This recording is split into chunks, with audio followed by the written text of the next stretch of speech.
Mr. Chairman, I move to strike the last word. Gentleman is recognized. Thank you, Mr. Chairman. I'd be remiss if I didn't respond, at least briefly, to my colleague, Mr. Johnson.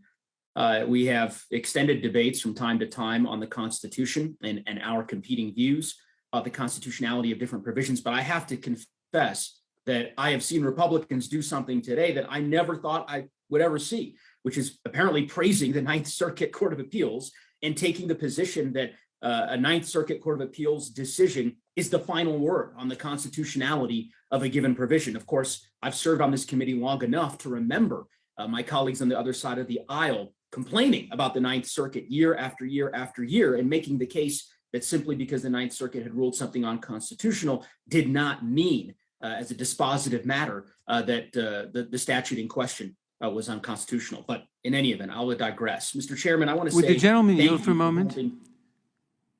I'll yield to the chairman, of course. Yes, I simply want to point out that the so-called liberal Ninth Circuit that made that decision, the panel was composed of 2 Trump appointees who decided on the majority and 1 Clinton appointee in the minority, and other circuits have decided to the contrary. So talk about this so-called liberal Ninth Circuit is historical, but no longer the case. I yield back to the gentleman. I thank the chairman. I agree. I think the chairman makes a salient point. And again, apparently the new standard for my colleagues on the other side of the aisle is that a singular panel decision from the Ninth Circuit is the final word on the constitutionality of a given state statute. Notwithstanding the potential en banc consideration to follow or potentially an appeal to the Supreme Court. In any event, I want to say thank you, Mr. Chairman, for holding this critically important emergency hearing. Our hearts are broken for the children of Uvalde, Texas. They are broken for the people of Buffalo, New York, and they are broken for the countless Americans that are being murdered each and every day in our country. Mr. Chairman, as you well know, the level of gun violence in our country is not normal, and we cannot stand for it. It is time, long past time, for this Congress to finally act and to start saving lives. My home state of Colorado has experienced the pain and the tragedy of gun violence far too often. In 1999, I was 14 years old when my high school was put on lockdown because 10 miles away, 2 shooters had entered Columbine High School and murdered in cold blood 13 innocent teachers and students. From Columbine to a movie theater in Aurora to the STEM school in Highlands Ranch, and as was mentioned previously, to a grocery store in my community last year, where 10 innocent people were murdered at a grocery store in Boulder, Colorado.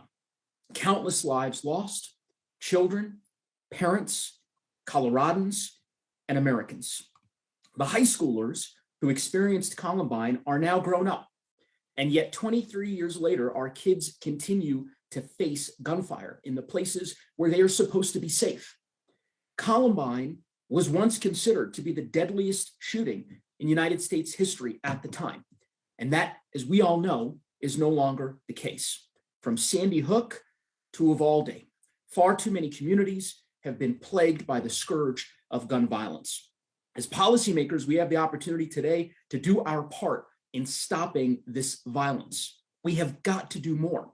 We have to act. And today we are doing precisely that. The Protecting Our Kids Act makes common sense changes to our gun laws that'll save lives.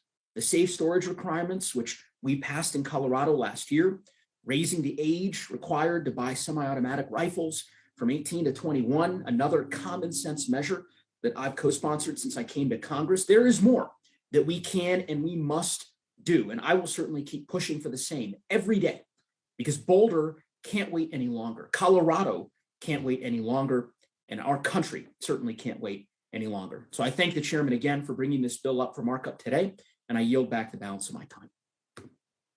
Gentleman yields back. For what purposes Mr. Shabbat seek recognition?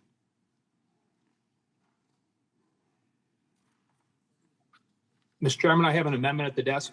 Clerk will